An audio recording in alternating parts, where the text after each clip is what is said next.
여러분 반갑습니다.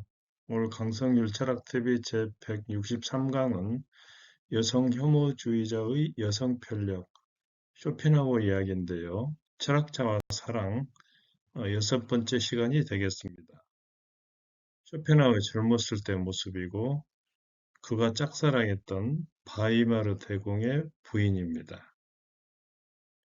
오늘 강의 순서를 먼저 말씀드리자면 쇼펜하우어의 그 반대편에서 여성을 찬미하는 내용, 그리고 쇼펜하우어가 여성 혐오를 하게 됐는데 그렇게 된 그 원인, 환경, 거기에는 주변 여성들과의 불화, 특히 어머니와의 불화가 큰 영향을 끼친 걸로 예, 추측이 됩니다. 그렇다고 해서 쇼펜하우어가 여자를 아주 싫어한 건 아니었는데 그런 내용, 그리고 조금 전에 말씀드린 바이마르 대공의 애첩에 대한 짝사랑, 그리고 오페라 가수 메돈을 진정으로 사랑했다는 그런 이야기, 쇼펜하우어가 결혼을 포기한 까닭, 그런 내용을 중심으로 영상 꾸며봤습니다.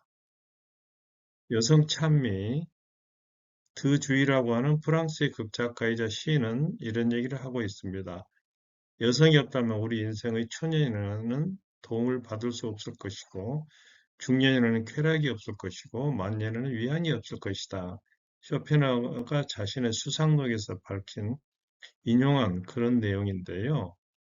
말하자면은 남자는 일생을 통하여 여성의 도움을 받는다. 그런 얘기죠.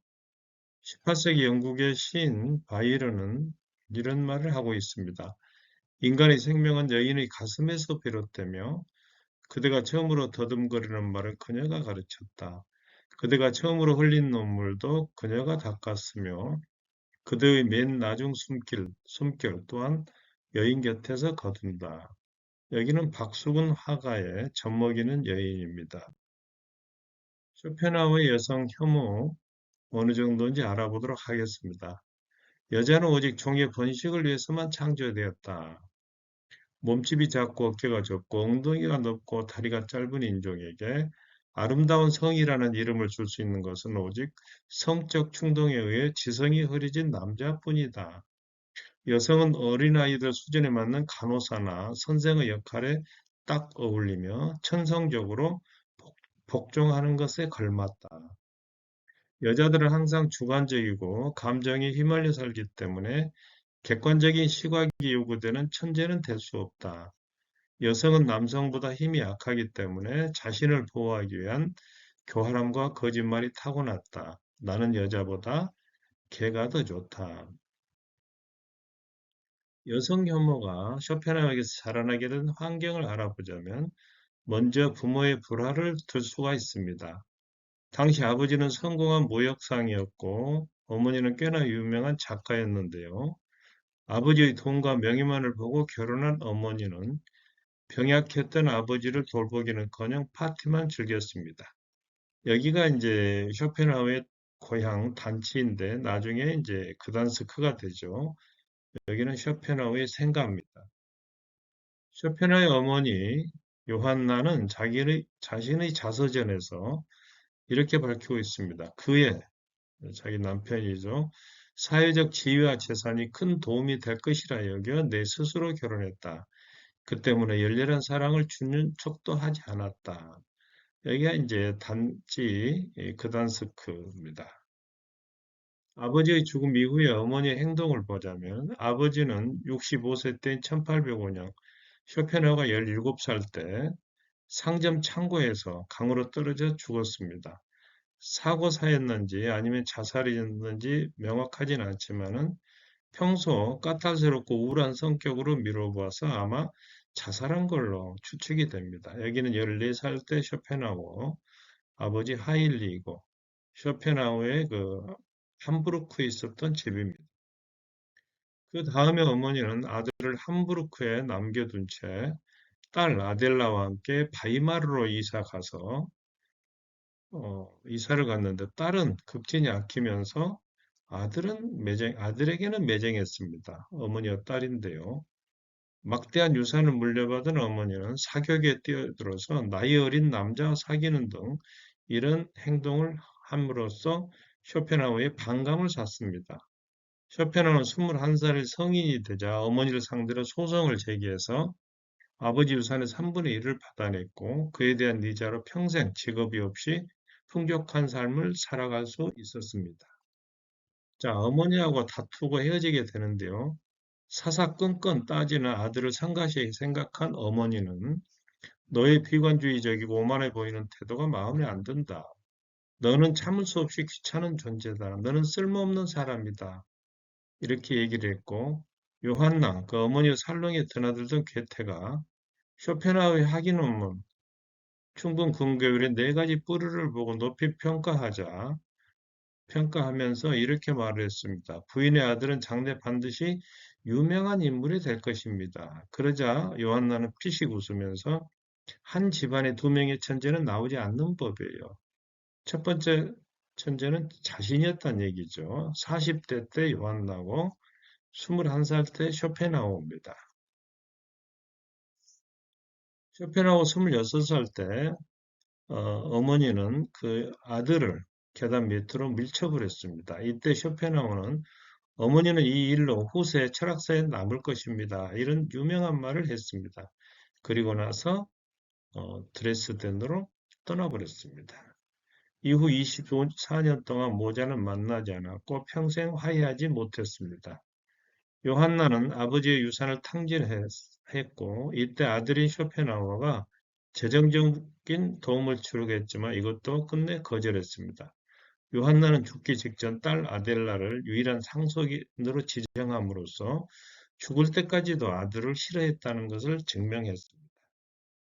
자, 쇼펜하우의 주변 여성들과의 불화가 또 있는데요. 어머니가 주최한 파티에 참석한 여성들은 저 아이는 늘 무겁고 음침한 분위기를 풍긴다는 이유로 쇼펜하우에게 비웃음을 늘 던졌습니다. 쇼펜하우어가 33살 무렵에 베를린 셋집 작은 방에 새들어 살던 47세 여재봉사 마르케가 두 소녀와 함께 방에서 떠들다가 소음을 싫어하는 쇼펜하우어에서 쫓겨났는데요. 밀쳐지는 와중에 몸에 몇 군데 멍이 들자 이걸 트집 잡아서 소송을 제기했고 그 판결이 소송 비용의 6분의 5를 부담하고 매달 5달러씩 평생 생계비로 지급받는다. 이런 판결을 받고 말았습니다.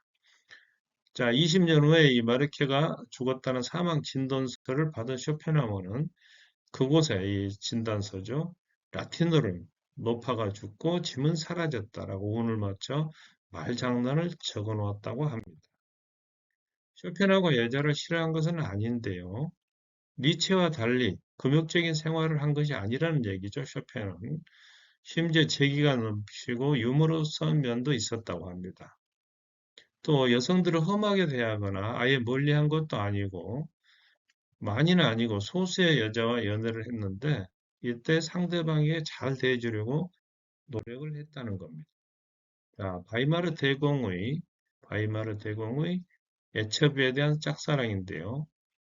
쇼펜하우어가 바이마르에 머물며 대학 입시를 준비하던 때 아우구스토의 애첩, 이 배우이자 오페라 가수였는데 야게만이라고 한 여인을 짝사랑했습니다. 이때 쇼펜하우어는 21살이고 야게만은 32살이었는데 본래 쇼펜하우어는 가무잡잡한 피부와 갈색 머리카락, 갈색 눈동자에 늘씬한 여성을 좋아했지만 야게만은 아담한 체구에 피부가 하얀 금발, 다시 말해 쇼펜하우어의 평소 이상형과는 달랐다는 겁니다. 그럼에도 쇼펜은 어머니에게 설령 그녀가 거리에서 구걸하는 비천한 여자를 할지라도 나는 그녀와 결혼했을 겁니다. 이런 말을 했다고 그래요. 어머니와 아주 극단적으로 벌어지기 전이었겠죠. 바이마르 영국께서 야게만의 영향력은 막강했기 때문에 이 괴테를 이겨먹을 정도입니다. 그래서 1824년부터는 궁정극장의 감독도 지냈는데요. 여기는 이제 괴테와 실러인데 여기가 바이마르 국립극장 정면에 있는 괴테와 실러 동상입니다. 대신과의 교제를 포기했다고 나오는데요. 쇼펜하우어가 31살 때 이탈리아 베네치아, 베니스라고도 하죠. 여기에서 지체 높은 집안의 처녀와 교제를 했는데 쇼펜하우어는 괴테가 바이런 앞으로 써준 소개장을 가지고 있었다고 합니다. 그런데 연인과 산책하는 중에 이 바이런이 말을 타고 지나가자 연인이 하는 말이 어머 저분이 바로 영국 유명한 시인이에요. 이렇게 탕성을 지르는 거예요. 그래서 이 연인의 마음이 바이런에게 기울지 않을까 염려해서 바이런을 끝내 찾아가지 않았고 나중에 이 일을 두고 내내 후회했다고 합니다. 오페라 가수 메돈에 대한 사랑인데요. 쇼펜하우가 베를린 대학 강사 시절에 19살 먹은 메돈과 교제를 했는데 이 매돈을 기다리는 상황에서 조금 전에 말씀드린 언짢은 일이 생겼습니다. 즉, 여재봉사 마르케와 다툼이 있었다는 거죠.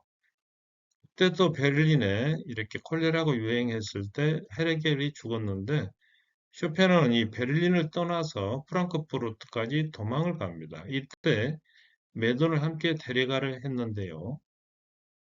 조건이 뭐냐면 다른 남자와 사이에 난 아이를 꼭 떠나라.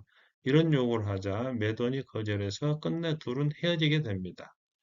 매돈은 쇼펜하고 조금 특이하다는 것을 알았지만 훗날 대철학자가 될 줄은 꿈에도 생각하지 못하고 있다가 오랜 세월이 흐른 후에 신문에서 쇼펜하우의 70회 생일을 알리는 기사가 실리자 그 그리운 시절을 회상하는 편지를 보내게 됩니다.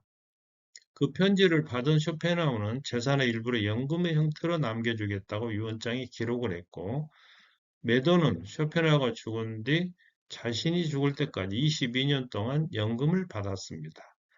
연민과 온정 철학이 현실에서 옛 여인에게 실현됐다는 하나의 예가 되겠죠. 17세의 소녀와 사랑을 했을까요? 43세 때 쇼펜하우 17세 소녀 플로라 바이스에게 애정을 품고 이렇게 청혼을 했지만은 나이 많은 숭배자를 매몰차게 거절하고 말았습니다. 이후에 쇼펜하우는 결혼을 포기하고 평생 독신으로 지내는데요. 쇼펜하우가 키우던 개 푸들인데 이름을 헤겔해서 아트만으로 바꿨습니다. 아주 헤겔을 싫어했죠. 그래서 개 이름에다 붙였다가 나중에 이제 인도 철학에 심취해서 아트만 참된 자아란 뜻이죠. 브라만과 아트만이 있지 않습니까? 이렇게 이름을 바꿔줬다. 쇼펜하우어가 이제 섹스를 참을 수 없었던지 여자를 싫어하면서도 섹스를 참을 수 없었던지 사후 유품을 정리하던 중에 장롱에서 매독 치료약이 발견되기도 했습니다. 쇼펜하우가 결혼을 포기한 까닭은 뭘까요? 첫째, 가정을 꾸리는 데 필요한 수단을 충분히 가졌다고 생각하지 않았고, 둘째, 고독을 요구하는 천직, 아마 철학 전공자가 되겠죠. 천직, 철학을 하는 이것이 결혼과 어울리지 않을 것 같아서 그랬다. 그리고 결혼을 전쟁과 공경으로 보았다. 결혼이란 권리를 반으로 하고 의무를 두 배로 하는 일이다. 쇼펜하의 말입니다. 빵과 버터에만 관심을 쏟는 사람은 창조적 개인이 될 수 없고 결혼하면 성가신 가정사에 얽매여 생업 종사자로 전락하고 여가 시간은 아내에게 쓰느라 소진한다. 이렇게 여겼습니다. 그리고 쇼펜하는 결혼이란 자연에 의한 기만이다. 결혼은 사랑의 무덤이다. 사랑을 위해 결혼하는 자 슬픔 속에 살게 될 것이다. 이런 말을 남기고 있습니다. 그런데 여성들로부터 뜻밖의 위안을 받기도 했는데요. 여성 혐오적인 내용을 책에 적었음에도 불구하고 이 책이 여성들에게도 많은 인기를 얻게 됐는데 거기에는 통찰력 있는 독설의 묘한 쾌감과 위안이 들어있기 때문이 아닌가 생각이 됩니다. 그리고 남녀 평등에 대한 견해를 밝히면서 여기에 독특한 재치와 비틀린 유머가 들어있었다. 그런 얘기죠. 여성들이 자신의 작품을 좋아한다는 사실을 신기하게 여기면서도 평소의 여성관을 바꾸게 되는데 한 지인에게 이렇게 말을 합니다. 어떤 여자가 대중을 멀리하거나 대중을 무시할 수 있다면 그 여자는 끝없이 성장해서 남자 이상이 될 거라고 저는 믿습니다. 위대한 여성들이 세상에 얼마나 많습니까? 오늘 강의를 정리해 드리도록 하겠습니다. 여성을 찬미하는 내용이 있죠. 인간의 생명은 여인의 가슴에서 비롯된다고 하는 이런 찬미가 있는가 하면 여성 혐오의 쇼펜하우의 글도 있습니다. 그리고 쇼펜하우에 있어서 여성 혐오가 자라나게 된 환경, 어머니와의 갈등이 가장 큰 요인이었지 않는가 그런 얘기고 그럼에도 여자를 싫어한 것은 아니어서 대공의 애첩을 짝사랑하기도 하고 오페라 가수 매돈을 평생 연금을 지급할 정도로 깊이 사랑하기도 했습니다. 17세 소녀에게 청혼했다가 거절당한 이후에 평생 독신으로 지내면서 아트만이라고 하는 푸들과 함께 살았습니다. 쇼펜하우 결혼을 포기한 까닭은 천직에 대한 사명감도 있을 것이지만 결혼에 대한 비관적인 전망 때문이 아닌가. 그리고 이제 여성들로부터 뜻밖의 위안을 받은 후에 여성에 대한 가치관이 변하기도 했습니다. 오늘 참고문헌은 저의 청소년을 위한 서양 철학사 그리고 철학 스캔들입니다. 오늘 영상이 좋으셨다면 구독과 좋아요 눌러주시고 강성길 문학TV도 많이 시청해 주시면 고맙겠습니다. 여러분 감사합니다.